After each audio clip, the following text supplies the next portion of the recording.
সেনাবাহিনীর বিরুদ্ধে অপপ্রচার ওরা বড় হলে নিজেদের ভুল বুঝতে পারবে তখন লজ্জিত হবে বলে জানিয়েছেন সেনাপ্রধান। বাংলাদেশ সেনাবাহিনী সম্পর্কে নানা ধরনের কটূক্তি প্রসঙ্গে সেনাবাহিনী প্রধান জেনারেল ওয়াকার উজ্জামান বলেছেন, এসব গালিগালাজ শুনে অখুশি হওয়ার কিছু নেই। যারা এসব করছে তারা আমাদের সন্তানের বয়সী। ওরা বড় হলে নিজেদের ভুল বুঝতে পারবে, তখন লজ্জিত হবে। আজ মঙ্গলবার সকালে ঢাকা সেনানিবাসে অফিসার্স অ্যাড্রেস অনুষ্ঠানে সেনাপ্রধান কথা বলেন। অনুষ্ঠানে সেনাবাহিনীর ঊর্ধ্বতন কর্মকর্তারা সশরীরে উপস্থিত ও ভার্চুয়ালি যুক্ত ছিলেন। বৈঠকে উপস্থিত একাধিক সূত্র প্রথম আলোকে এসব তথ্য জানিয়েছে।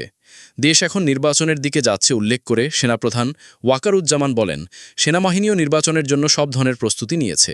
দেশে অবাধ, সুষ্ঠু ও নিরপেক্ষ নির্বাচন অনুষ্ঠানে সরকারকে সহযোগিতা করবে বাংলাদেশ সেনাবাহিনী। সেনাবাহিনী দীর্ঘ সময় ধরে মাঠে দায়িত্ব পালন করছে উল্লেখ করে সেনাপ্রধান ওয়াকারুজ্জামান বলেন, আগে এত দীর্ঘ সময় মাঠে থাকতে হয়নি। তাই সবার সঙ্গে ভালো সম্পর্ক বজায় রাখতে হবে, দূরত্ব থাকলে তা দূর করতে হবে। সেনাপ্রধান বলেন, সেনাবাহিনী একটি পেশাদার সংগঠন, মাঠে দায়িত্ব পালনে সেই পেশাদারত্ব দেখাতে হবে।